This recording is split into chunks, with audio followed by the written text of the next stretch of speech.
خبر په بدخشان کې د پنجشیر جګړې لپاره جبري توګه د جنګیالیو ګمارل نور حال را سره په ویډیو کې وګورئ. په سلامونو هرکلی کوم. په بدخشان کې ځای سرچینې وایي چې طالبان وروسته له هغې چې پنجشیر کې له مقاومت جبهې سره په جګړه کې درانه تلفات ولیدل د هېواد له بېلابېلو ولایتونو جنګیالي راټولوي.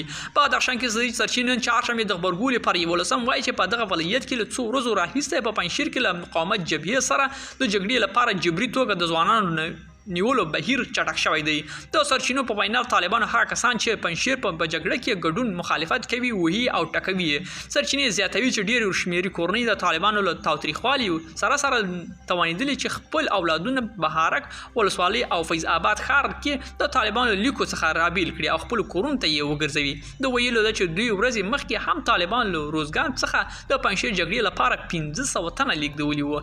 ملګرو دا به زموږ چمتو شوی ویډیو که ستاسو دې ویډیو په اړه کوم نظر پیشنهاد لري موږ سره په کومنټونو کې شریک کړئ او د لا خپلو ویډیوګانو لپاره له موږ سره پاتې شئ. تر بیا ښې چارې.